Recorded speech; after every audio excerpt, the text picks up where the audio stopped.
Friends, मेरी इस नई वीडियो में आपका स्वागत है। और ये वीडियो है स्ट्रेट लाइन के ऊपर, जो क्लास 11 का चैप्टर नंबर 10 है। और इसमें मैंने कई पार्ट्स में स्ट्रेट लाइन को डिवाइड किया हुआ है। तो पहला जो मेरा पार्ट 1 है, इसमें हम स्ट्रेट लाइन के बेसिक कंसेप्ट को समझेंगे कि स्लोप क्या होता है, और उसके अलावा कुछ और भी चीजें हैं जिनको मैं वन बाय वन इस वीडियो में कवर करने वाला हूं। और मैं आपको बता देता हूं कि स्ट्रेट लाइन जो चैप्टर है और ये जो टॉपिक है, इंपॉर्टेंट टॉपिक है for the point exam point of view. दूसरा, आपको यदि इसके बारे में अवेयरनेस होती है तो आप ज्योमेट्री को और एनालिटिकल ज्योमेट्री को अच्छे से समझ सकते हो। चलिए मैं स्टार्ट करता हूं इसको। तो पहले हम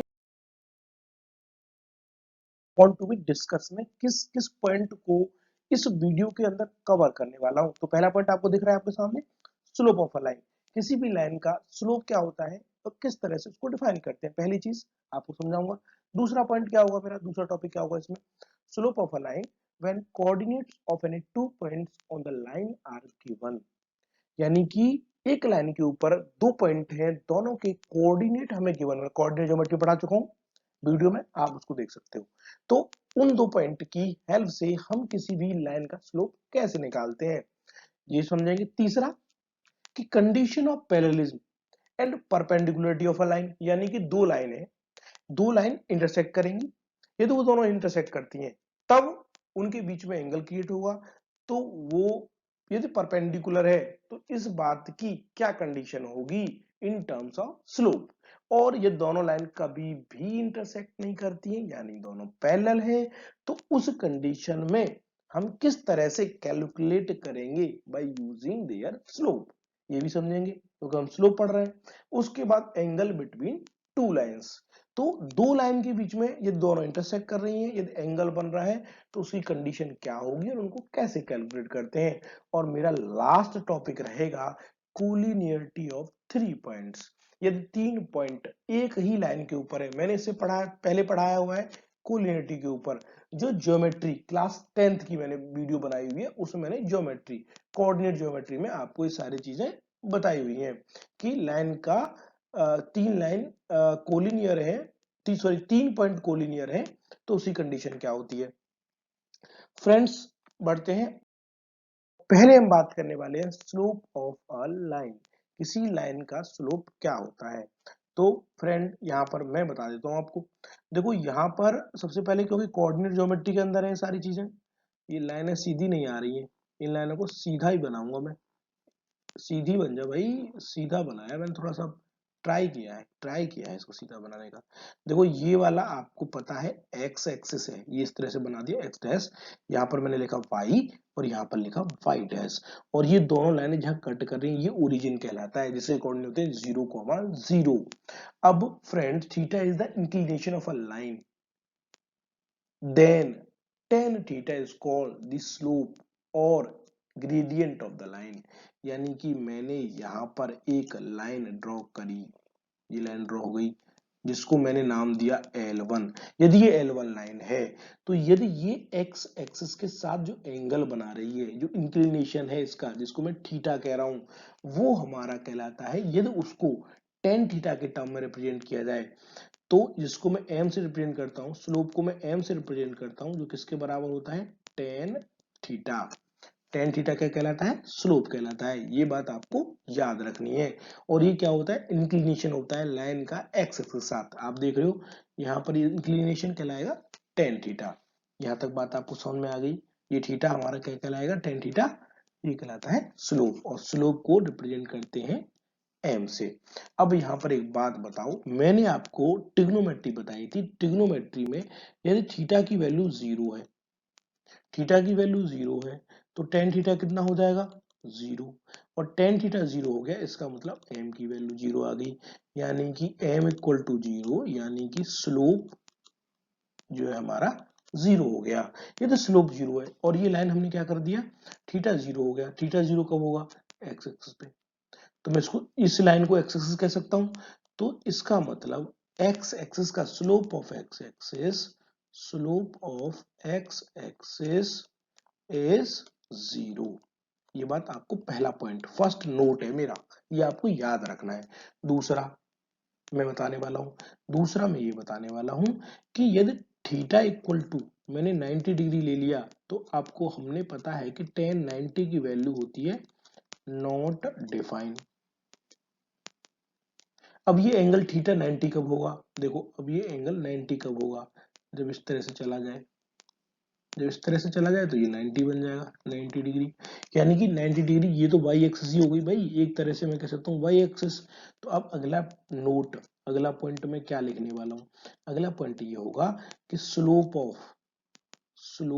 of Y axis is not defined, not defined.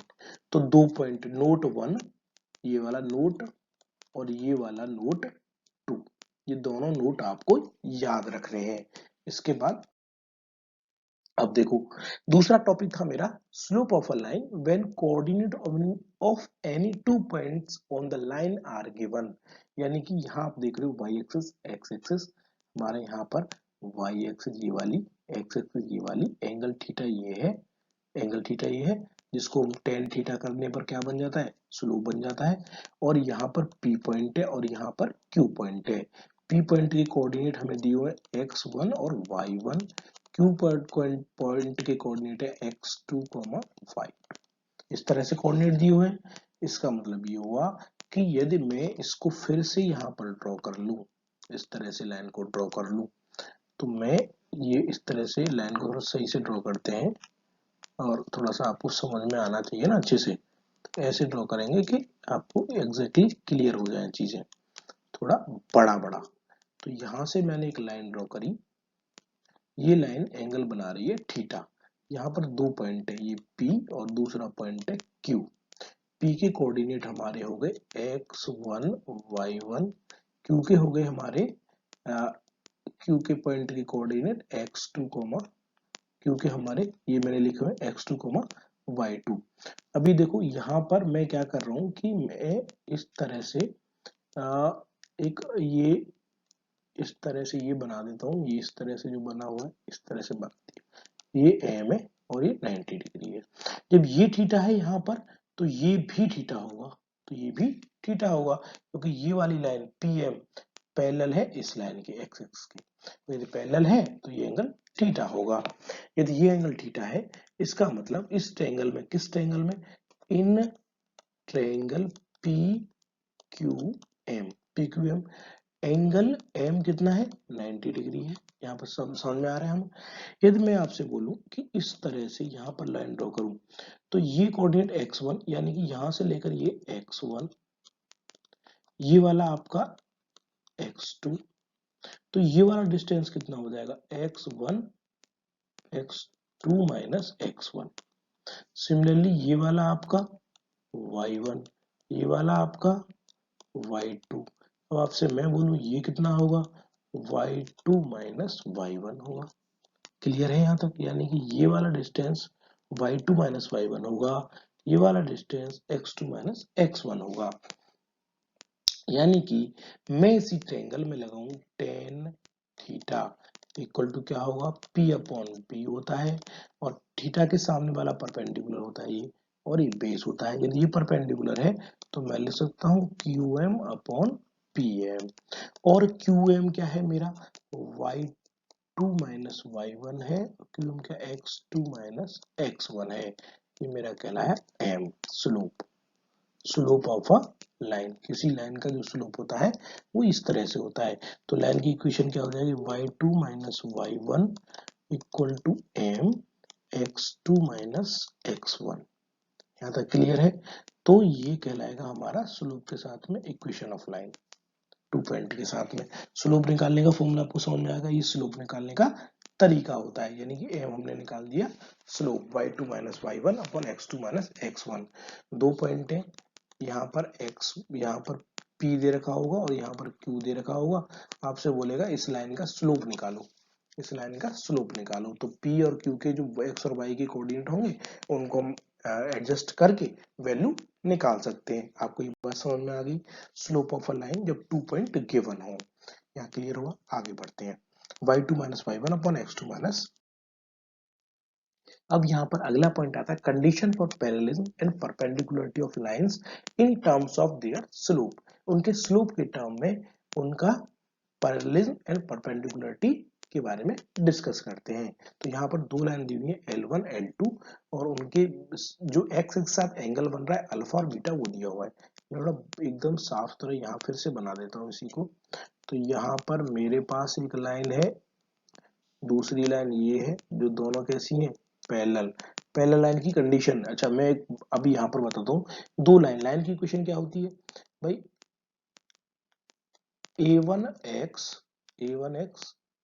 Plus b1y plus c1 equal to 0, a2x plus b2y plus c2 equal to 0। यदि मैं ये कहूं कि दोनों लाइन पैरेलल है, इस लाइन को मैंने नाम दिया L1, इस नाम को लाइन को नाम दिया मैंने L2, ये दोनों लाइन पैरेलल हैं, तो कंडीशन ये कहती है कि A1 upon A2 is equal to B1 upon B2 is not equal to C1 upon C2।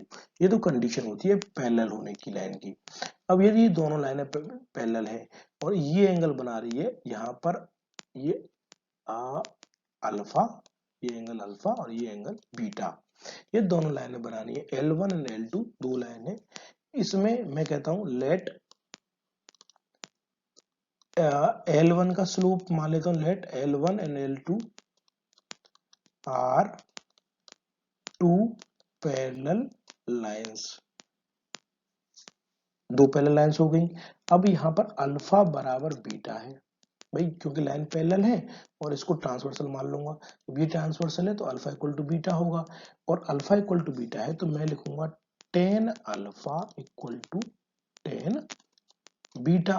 तो इसका मतलब हुआ अल्फा का L1 का स्लोप मैं मान लेता हूं m, इसका m2, तो m1 बराबर m2। दोनों लाइन यानी कि इफ टू लाइन्स, नोट में हम क्या लिखेंगे, यहाँ पर हम लिखेंगे नोट, यहाँ से एक बात क्लियर हो गई, if two lines are parallel then their slope will be equal. यदि दो लाइन पैरेलल हैं तो उनके स्लोप बराबर होते हैं। पहली कंडीशन आपको याद रखनी है। आते हैं, ये दोनों लाइन परपेंडिकुलर है। परपेंडिकुलर कैसे भाई, इस तरह से आपको फिगर दिख रहा है, एक लाइन ये रही, ऐसे नहीं, एक लाइन ये रही आपकी और दूसरी लाइन ये रही। पहली लाइन को मैंने बोला L1, दूसरी लाइन को मैंने कहा L2।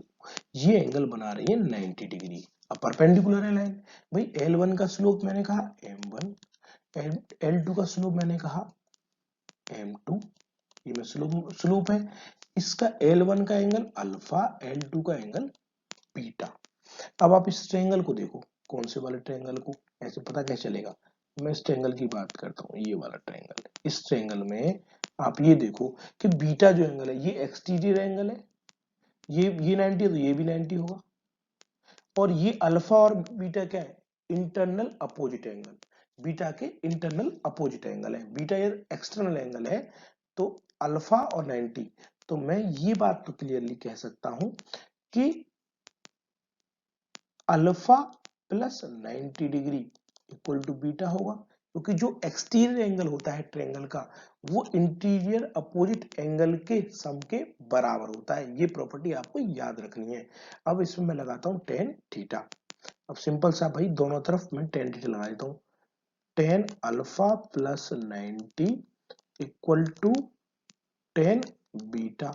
अब 90 प्लस हमने ट्रिग्नोमेट्री में पढ़ा है भाई, ये 0, ये पाई बाई 2, यहाँ पर चेंज होगा, पाई बाई 2 पर चेंज होगा, सेकेंड क्वाड्रेंट में जा रहा है तो यहाँ पर और चेंज भी होगा, तो ये हो जाएगा minus cot alpha equal to tan beta, क्योंकि ये फर्स्ट क्वाड्रेंट, फर्स्ट सेकंड में 10 नेगेटिव होता है, तो सेकंड में 10 नेगेटिव हो जाएगा, लेकिन पाई बाई 2 की वजह से चेंज भी होगा। यदि पाई बाई 2 की वजह से चेंज होगा तो 10 कन्वर्ट होता है कॉट में, तो इसको कॉट लिख सकते हैं। तो यहाँ पर 10 क्या होता है, 10 alpha equal to 1 upon cot alpha भी लिख सकता हूँ। तो कॉट अल्फा किसके बराबर हुआ, 1 अपॉन टेन अल्फा के, तो मैं इसको लिख सकता हूँ -1/10 अल्फा इक्वल टू 10 बीटा। तो अल्फा टेन बीटा क्या स्लोप्स है, यहाँ पर लिखता हूँ 1/m1 इक्वल टू m2। तो यहां से एक कंडीशन निकल के आई, m1 इसको मल्टीप्लाई इधर कर देंगे, m2 इक्वल टू -1। तो यहाँ पर अगला नोट में क्या लिखने वाला हूं, मैं यहाँ नोट में लिखूंगा if two lines are parallel. मैं यहाँ नोट में लिखने वाला हूँ if, sorry perpendicular, if two lines are perpendicular then their then the product then the products of their slopes is equal to -1। तब उनके स्लोप्स का प्रोडक्ट करने पर -1 आता है। ये कंडीशन आपको याद रखनी है। पैरेलल होती हैं तो स्लोप्स बराबर होते हैं, परपेंडिकुलर होती हैं तो स्लोप्स का मल्टीप्लाई करने पर हमें मिलता है -1। Angle between two line. अब यहाँ पर हम बात करने वाले एंगल बिटवीन टू लाइन। यहाँ पर एक लाइन है L1, दूसरी लाइन है L2। मैं फिर से यहाँ पे एक अलग से ड्रॉ कर लेता हूँ, वैसे मैंने फिगर बनाया हुआ है, फिर भी मैं केवल उतना सा ही ड्रॉ कर रहा हूँ जितने की मुझे जरूरत है। मतलब मैंने एक लाइन ड्रॉ करी L1, जो लाइन मेरी L1 है, दूसरी लाइन मेरी L2 है, ये L2 है, और इनके बीच में एंगल बन रहा है थीटा। अब ये थीटा, इसका जो एंगल है स्लोप है अल्फा, और ये वाला है बीटा। ये थीटा है तो ये भी थीटा होगा। इसका मतलब ये हुआ यदि ये थीटा है तो सामने वाला भी थीटा होगा। अब इसका मतलब ये हुआ, अभी फिर वही प्रॉपर्टी लगाएंगे, beta equal to alpha plus theta. तो यहां पर ये बात समझ में आ जाएगी, theta equal to beta minus alpha. यानी कि मैं टेन करता हूं दोनों तरफ, tan theta equal to tan beta minus alpha.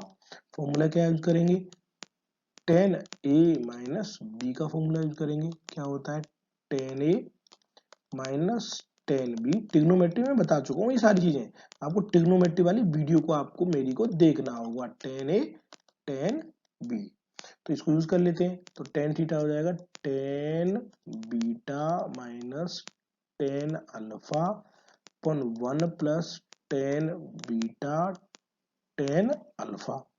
तो यहां से निकल के आएगा m2 माइनस m1 अपन 1 प्लस m1 m2। तो टेन थीटा यहां से आ जाएगा टेन थीटा। अभी यहां पर एक चीज और समझते हैं कि यदि ये थीटा है, ये वाला एंगल थीटा है और ये वाला एंगल फाई है, तो यहां पर एक बात ये समझ में आती है कि यदि ये एक्यूट एंगल है तो यहां पर देखो दूसरा एंगल क्या होगा, ऑब्टयूज एंगल होगा। ये फाई वाला क्या होगा, ऑब्टयूज एंगल होगा, क्योंकि ये एक्यूट है। तो सिमिलरली यदि ये ऑब्टयूज है तो ये एक्यूट हो जाएगा।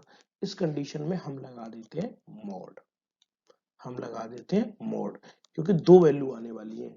यहाँ पर एक ये वाली इससे निकल के आएगा थीटा, दूसरा ये वाला थीटा निकल के आएगा।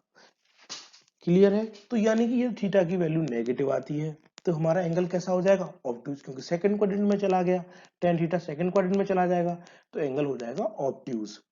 थीटा केस फर्स्ट क्या होगा, केस फर्स्ट क्या होगा, tan theta positive, tan theta positive.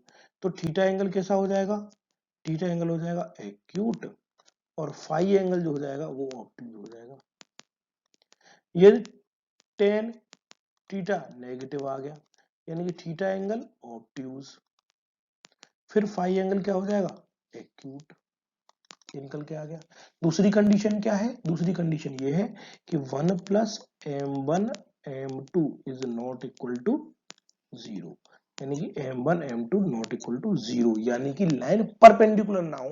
भाई लाइन परपेंडिकुलर हो गई तो कट ही नहीं करेंगी, कट ही नहीं करेंगी, सॉरी लाइन परपेंडिकुलर हो गई, लाइन परपेंडिकुलर नहीं होनी चाहिए, यानी कि ये वाले, तो फिर तो परपेंडिकुलर 90 डिग्री आ जाएगा, ये वाला कंडीशन नॉट डिफाइन हो जाएगा, ये थीटा नॉट डिफाइन हो जाएगा 90 डिग्री पे। क्लियर है यहाँ पर, तो ये कंडीशन आपको समझ में आ चुकी होगी। यहाँ पर कोई डाउट होता है, प्रॉब्लम आती है तो आप डेफिनेटली मुझे कमेंट करिए, मैं आपको कमेंट में समझाऊंगा, अच्छे से चीज़ों को बताऊंगा उसके बाद कि क्या किस तरह से हम इनको यूज करने वाले हैं। कोलिनियरिटी ऑफ 3 पॉइंट, 3 पॉइंट है वो कोलिनियर है, सिंपल सा है भाई। ये लाइन कोलिनियर है, 2 पॉइंट है वो कोलिनियर है। यहाँ पर हम बात करते हैं कि ये है भाई, ये है इस तरह से, ये यहाँ पर हमने एक पॉइंट लिया ए, दूसरा पॉइंट लिया हुआ है बी, यहाँ पर लिया हुआ है सी, इसके कोऑर्डिनेट होंगे, इसके भी कोऑर्डिनेट होंगे। कोलिनियर का मतलब होता है भाई स्ट्रेट लाइन, कोलिनियर होता है स्ट्रेट लाइन, स्ट्रेट लाइन मतलब यदि स्ट्रेट लाइन है तो उसकी प्रॉपर्टी क्या हो, 3 पॉइंट है एक ही लाइन पर है, इससे क्या पता चल रहा है कि उसका स्लोप यहाँ पर थीटा, तो यदि यहां पर भी बात करें यहां भी थीटा वही आने वाला है, यहां भी थीटा वही आने वाला है, इसका मतलब स्लोप ऑफ ए बी का जो स्लोप होगा वही BC का होगा, क्योंकि एक लाइन का तो एक ही स्लोप होता है, स्लोप ऑफ BC। यदि ऐसी कंडीशन आपको मिल जाती है तो हम कहेंगे AB और BC ये पॉइंट कॉमन है, ये भी ध्यान रखना है, पॉइंट कॉमन है, slope of A B equal to slope of BC। यदि ये कंडीशन मिल जाती है तो हम कह सकते हैं कि ये जो पॉइंट हैं ABC, जो 3 पॉइंट हैं, तीनों के तीनों पॉइंट एक ही लाइन के ऊपर हैं, और यदि ऐसी कंडीशन बनती है कि तीनों पॉइंट एक लाइन के ऊपर है तो हम कहते हैं कि points are collinear. In that case ये पॉइंट आपको याद रखना है कि स्लोप, बस यहां तक आपको समझ में आ गया होगा। Thank you, friends.